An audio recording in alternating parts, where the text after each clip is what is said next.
Fala galera, beleza? Tranquilo? Bom, estamos nós aqui para mais uma semana de aulas, começando a gravar a primeira aula do nosso estimado segundo ano. Então essa aula ela vai trabalhar com agropecuária, o tema da agropecuária, ok? Agropecuária é a junção, né, das atividades agrícola e de pecuária, como vocês podem observar na imagem, ok? Então nós vamos fazer um mapeamento da agropecuária no Brasil e no mundo, né? Lógico, sem aprofundarmos muitas coisas, nós vamos fazer um mapeamento geral e trazer aí uma visão dessa agropecuária dentro dessa nova ordem global, ok? Então, introduzindo o assunto, apresentando o assunto, quais seriam as funções da agropecuária, né? Então, essa atividade que é tão importante para os países, tão importante para o Brasil, principalmente, né, tendo em conta que é um dos setores da economia que mais, né, traz divisas, que mais ganha a atenção do mundo, que abastece o mundo em geral. Então, primeira função, atender às necessidades da população, né? A demanda básica de alimentos e também, óbvio, de trabalhos. Segundo ponto importante, gerar excedente comercial e induzir ao desenvolvimento tecnológico. Então, vamos pegar a agropecuária brasileira no momento, principalmente essa agropecuária mais desenvolvida, como nós vamos ver ao longo da aula aí, ela dialoga muito, né, com setores da indústria, ela dialoga com a indústria química, ela dialoga com a indústria tecnológica, com pesquisas. Então nós temos a figura da Embrapa, que é importantíssima no desenvolvimento biotecnológico, ok? Então há uma relação muito forte da agropecuária brasileira, né, a agropecuária de ponta, com todos esses setores abordados. Nós vamos ver isso mais para frente ao longo da aula. E a última função de destaque aí, né, fornecer matéria-prima e energia. Então vamos lembrar, por exemplo, daqui na região de Ribeirão Preto, nós temos uma forte cultura da cana-de-açúcar. Então a cultura da cana-de-açúcar ela vai trazer, né, o plantio desse item visando a produção de álcool etanol e produção de açúcar, ok? Então o etanol, um combustível, né? Nós vamos lembrar aqui do programa Proálcool dos anos 76, que foi implementado no governo da ditadura como uma alternativa ao petróleo, uma alternativa ao diesel, à gasolina. Então, né, nós temos o campo gerando esse tipo de matéria-prima, visando aí a obtenção de energia, né? Mas nós temos o campo também municiando outras tantas indústrias no Brasil, né? Algodão, indústria de, por exemplo, quando a gente vê um segmento que está crescendo muito, o segmento da ração de animais. Então, ração, né? Então, a pecuária vai fornecer a carne que vai ser transformada depois em ração, que vai chegar até os animais. Então, existe um diálogo muito grande entre o campo e a cidade ultimamente no Brasil, ok? Um tema importantíssimo para começarmos o nosso estudo: os fatores de produção que são fundamentais na agropecuária. Então, sempre quando a gente analisa um ramo econômico, a gente tem que analisar uma série de fatores. outras pessoas chamam de variáveis, ok? Então, esses são os 3 principais fatores ou variáveis que vão ditar as categorias dentro da agropecuária. Então, o primeiro é terra, o segundo é trabalho e o terceiro é capital. Então, percebam que no terceiro tópico eu coloco um ponto importante.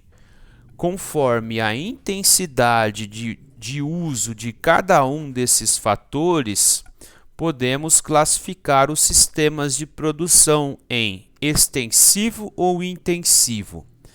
Vamos aos exemplos, para ficar mais claro. Se eu tenho, um capital pequeno para investimento e tenho terra, então eu vou ter que me valer mais da terra.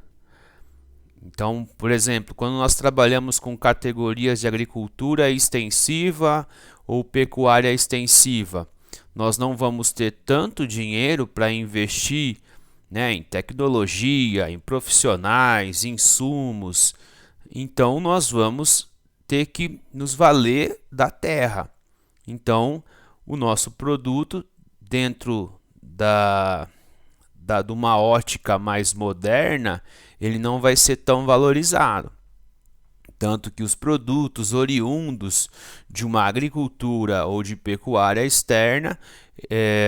extensiva, eles não são tão apreciados e valorizados. Agora, se nós temos bastante capital, então nós temos dinheiro para investir em tecnologia, insumos, técnicas e contratar profissionais gabaritados. Então, se eu tenho uma criação, eu vou poder contratar zootecnistas, veterinários, certo? Vou poder fazer um investimento para deixar os meus animais protegidos, confinados. Eu não vou deixá-los expostos, às intempéries. Então, quanto mais você tem capital, capital, lembrando, dinheiro para investimento que visa lá na frente, obter de volta dinheiro e esse investimento. Então, se nós temos capital, nós podemos investir e objetivar o quê? Um produto mais especial, um produto de mais qualidade, ou até, visando produtividade. Se eu tenho sementes especiais, se eu tenho fertilizantes, se eu tenho insumos, espera-se que a minha produtividade vai ser muito melhor daquele que não tem. Ok? Então são elementos importantíssimos, para quem pratica agricultura e pecuária. Vamos agora aqui para trabalhar com os sistemas agrícolas, passando em revista rapidamente. Nós vamos priorizar, é óbvio, a moderna empresa agrícola ou de pecuária. Então, o que seriam esses sistemas agrícolas? O itinerante, por exemplo. O itinerante nós conhecemos aqui na nossa região como roça. Então, a roça é quando já é um método já bastante em desuso. Por quê? Porque conforme vai obtendo os cultivos, ateia-se fogo ou troca de cultura, mas sem uma fertilização do solo, sem uma correção dos minerais do solo, sem trazer um reparo dentro da riqueza do solo. Então, antigamente usava-se muito a queima.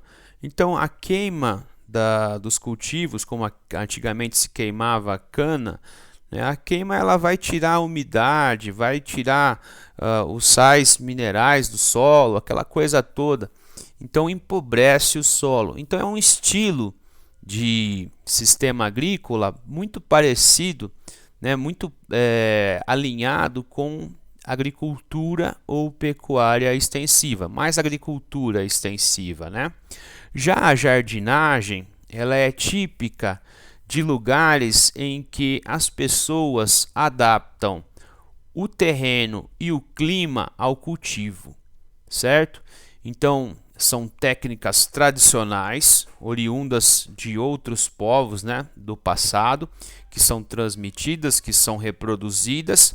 Então, quando nós falamos de jardinagem, nós lembramos muito desse tipo de cultivo, né? O cultivo que se faz adaptado ao terreno, aos morros, às montanhas, em degraus. E quase sempre nós temos o quê?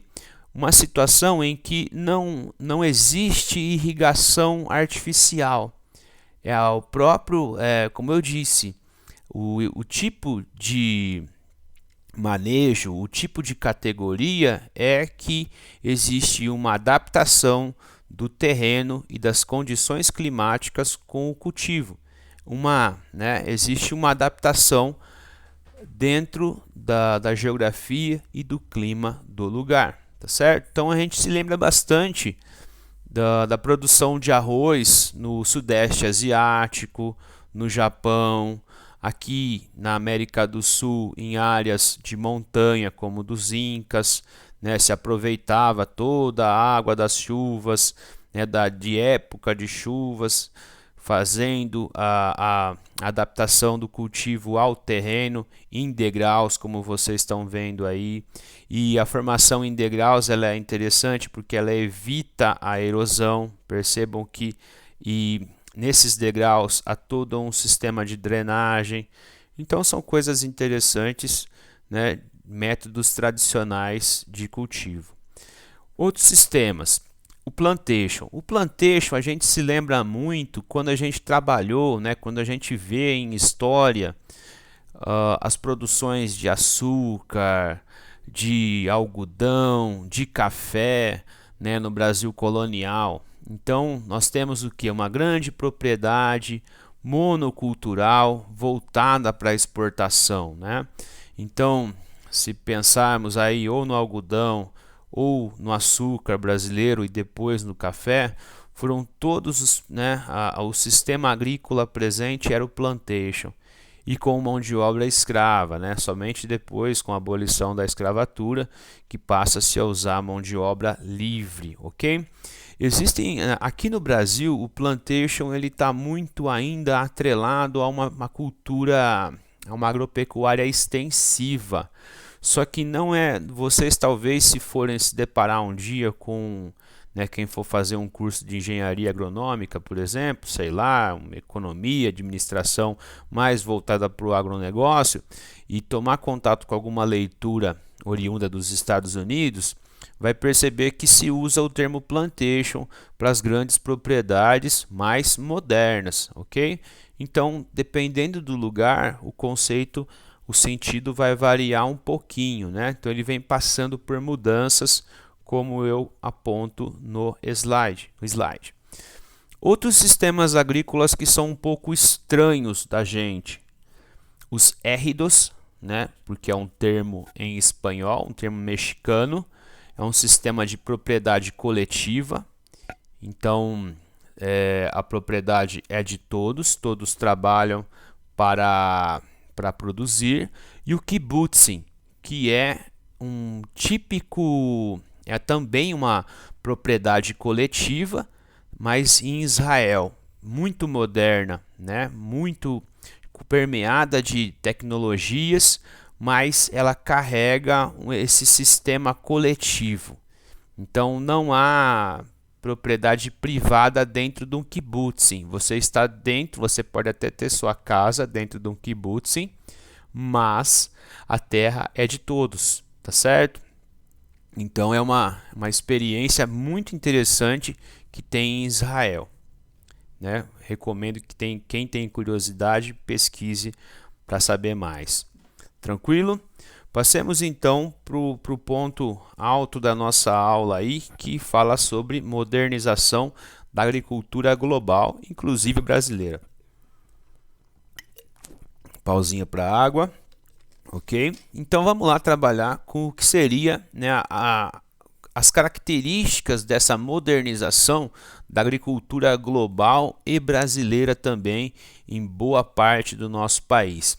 Primeiramente, ela é capitalizada, existe muito investimento, tá certo?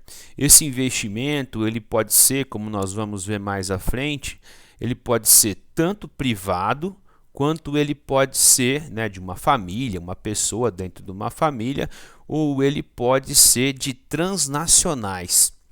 Na nossa região, ao que parece, muitas das usinas de cana-de-açúcar, que antes eram usinas empreendimentos familiares, a maior parte dessas usinas foram compradas por grandes empresas transnacionais, Cosan, Louis Dreyfus, certo? Então são empresas transnacionais que assumem, né, as usinas, compram propriedades no campo, né, e aí investem bastante. Então eles vão ter tanto, né, vão ser donos tanto das propriedades, que algumas delas que produzem cana-de-açúcar, como vão ser também donos das usinas em si, ok? Usa-se muito da mecanização, né? Então hoje nós não vemos mais pessoas cortando no corte da cana. Nós vemos máquinas que preparam, máquinas que cortam, máquinas que replantam, ok? Então tudo é mecanizado. Terceiro ponto, utilização de insumos, técnicas inovadoras e de biotecnologia. Então, a cana que se planta aqui no nosso estado é uma cana que com certeza sofreu, né, alteração genética. Então ela foi modificada para ser mais resistente, para ser mais produtiva, para trazer mais suco. Aonde isso aconteceu? Em laboratórios de universidades e também da Embrapa. O que é a Embrapa? Empresa Brasileira de Pesquisa Agronômica, é uma estatal brasileira muito importante, teve um papel muito importante a partir dos anos 70, né, nessa revolução verde que a nossa agropecuária tem passado. Ok? Então, exemplos, as técnicas de correção do solo no cerrado, foi a Embrapa que desenvolveu, né, a adaptação da soja para outras regiões além da região sul, foi a Embrapa que desenvolveu. Então, a Embrapa foi uma das promotoras da nossa Revolução Verde. O que seria a Revolução Verde? Essa revolução que nós vamos ter no campo, né? Esse aumento cada vez sempre constante, sempre evoluindo, né, de mais produção, de um número cada vez maior de produção. O trabalho assalariado, certo? Então o campo hoje quase não guarda, não apresenta outras relações que não seja o trabalho assalariado. Antes nós tínhamos, né, meeiros, terceiros. Hoje, né, cada vez mais é mais difícil de você conseguir constatar. Então todo o trabalho assalariado. E o que é de chamar atenção é um trabalho técnico, uma mão de obra especializada, como eu estou colocando aqui. Então sai aqueles 100 cortadores de cana que foi colocada a máquina e vai entrar uma pessoa para operar a máquina que teve uma qualificação técnica. Então nós vamos ter trabalhos cada vez mais qualificados. E aquelas pessoas que, né, de certa forma ainda tentam em competir com uma categoria mais extensiva de agricultura ou pecuária, elas sofrem. Elas são literalmente, né, eliminadas do mapa desse jogo da competição, né, entre formas mais modernas e outras formas mais tradicionais de agropecuária. Como eu citei a vocês, né, participação de transnacionais e uma união muito grande entre campo e cidade, né, a produção do campo com a indústria. Aqui na nossa região, o grande exemplo é Ribeirão Preto e Sertãozinho. Sertãozinho tem inúmeras indústrias e essas indústrias elas produzem peças, maquinários para o setor sucroalcooleiro.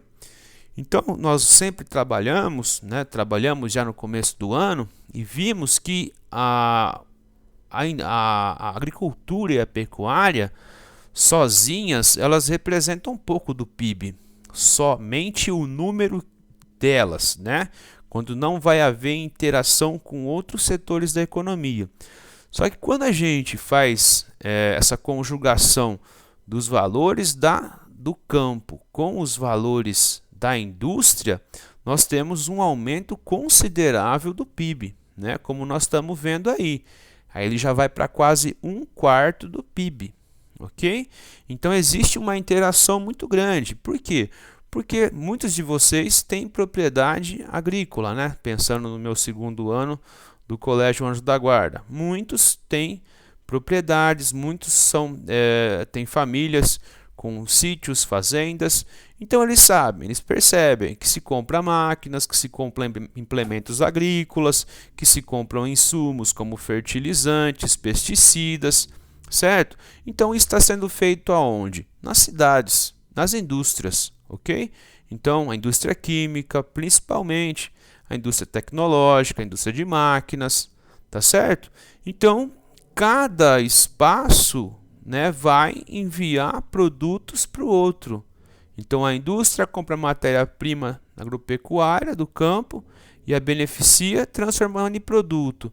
E a indústria vai produzir, né, insumos, máquinas para o campo. Assim sendo, então, nós temos uma revolução acontecendo no campo, né?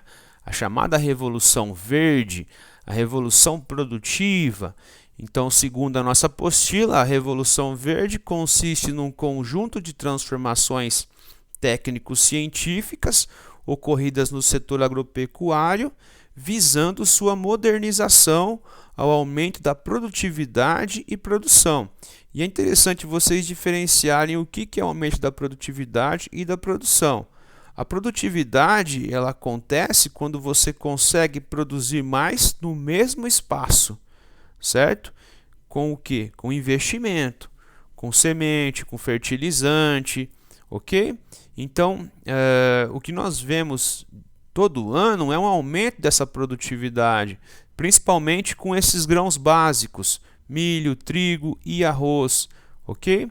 Então não precisa-se, né, de mais áreas para produzir mais, precisa-se usar sementes selecionadas, insumos, fertilizantes, etc. e tal.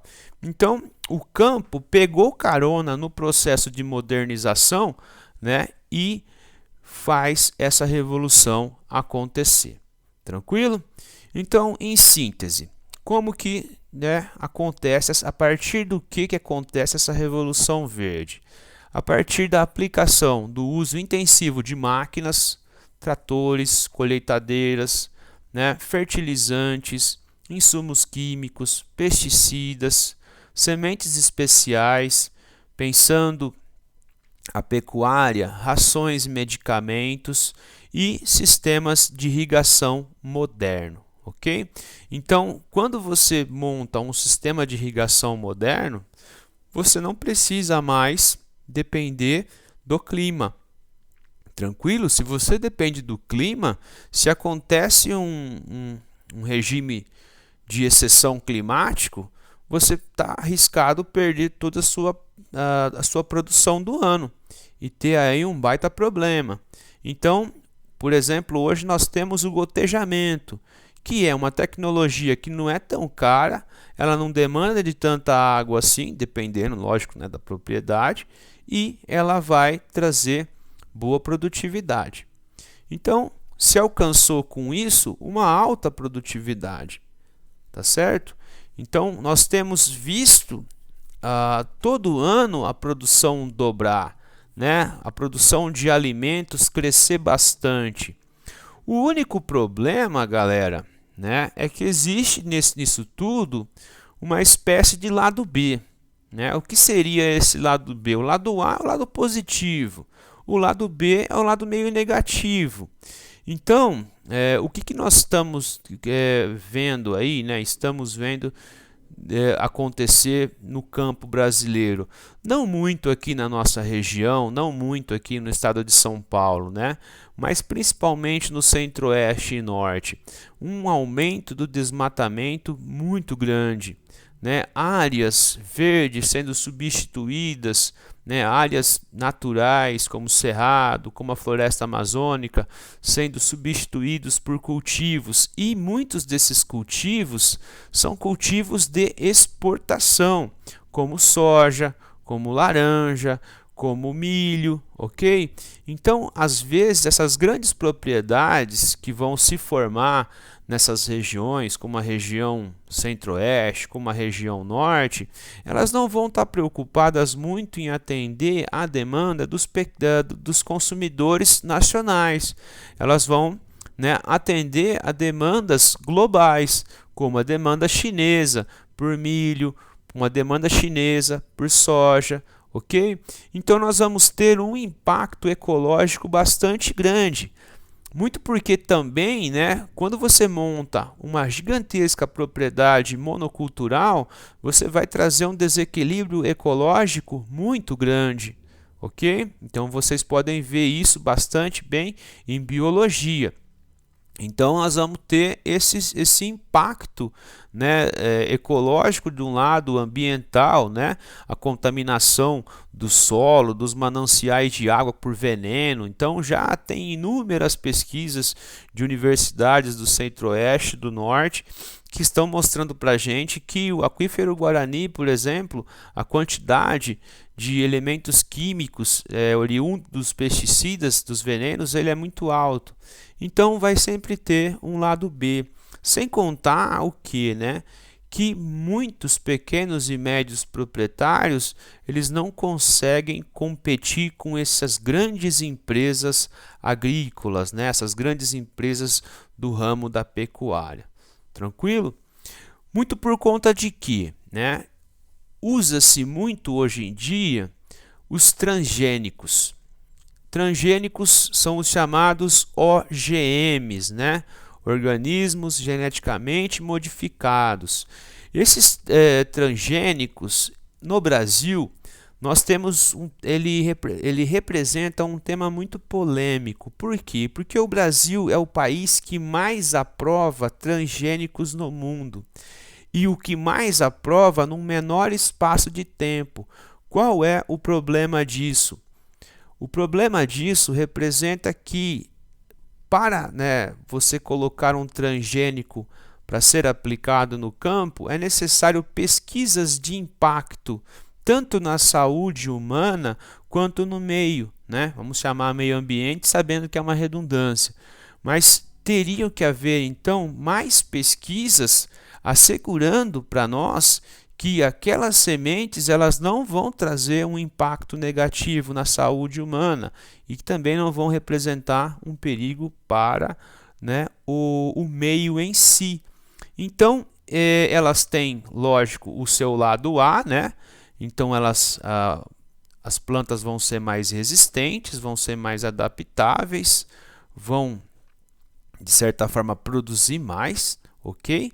Então, tem, assim como, né, essa revolução verde tem o seu lado positivo, ela também tem o seu lado negativo.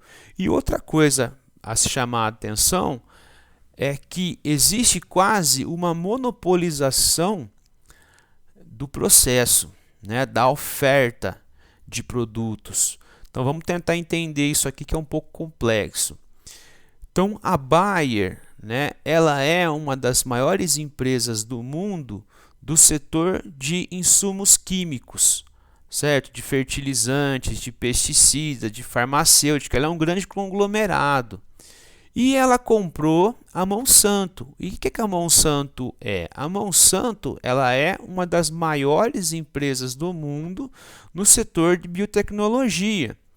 Então, quando a Bayer e a Monsanto estão se fundindo, né, nós estamos diminuindo os competidores que estão no mercado. Significa então que pode chegar um momento em que essa união Bayer-Monsanto ela pode representar de 85 a 90% da oferta de fertilizantes e sementes do mundo. Significa que se você não consegue comprar quase outras sementes, outros produtos de fora dessa fusão. Tá entendendo? Então, aqui nessa notícia mostra o que?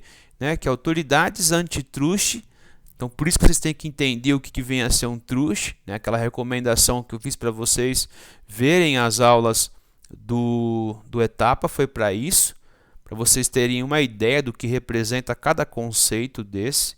Então, isso é importante, né? Porque está, de certa forma, tolhendo a liberdade econômica. E isso vai trazer outro problema, que é a dificuldade com que alguns produtores rurais vão conseguir ter acesso a esses produtos. Tá certo? Então, esse é um ponto, mais um ponto negativo dessa união. Olha essa imagem, né? Após 20 anos, transgênico se torna a regra no campo. Então, veja, né? Domínio do campo, área total plantada com variedades transgênicas. Soja, 35 milhões de hectares. Algodão, 94% da adoção com transgênicos. Ok? Então, a expansão, né? Então, você tem lucro, você tem ganho. Então, a partir da aplicação de sementes transgênicas, ok? Então, a solução qual seria, né? Banir o transgênico? Não, não é essa. Nós temos que buscar sempre um meio termo. Nós temos que utilizar o transgênico desde que ele, né, não represente um perigo para a saúde humana. Vou dar outro exemplo, né? Existem alguns pesticidas, acho que como o Roundup, gente. Posso estar falando besteira nesse vídeo, hein? Pesquisem no Google. Acho que é o Roundup. O Roundup é amplamente utilizado aqui no Brasil. Só que na Europa, nos Estados Unidos, ele é banido. O que explica isso, então? Me fala. Por que aqui no Brasil ele é aprovado, ele pode ser utilizado, e nos Estados Unidos, na União Europeia, ele não pode? Então, a gente tem que pensar mais, né, na saúde, nesse caso, do que no rendimento econômico, certo? Então, é mais ou menos isso que eu tenho para vocês nessa primeira aula. Espero que vocês tenham gostado, né? A aula ficou um pouquinho comprida, mas acho que é importante. Abraço.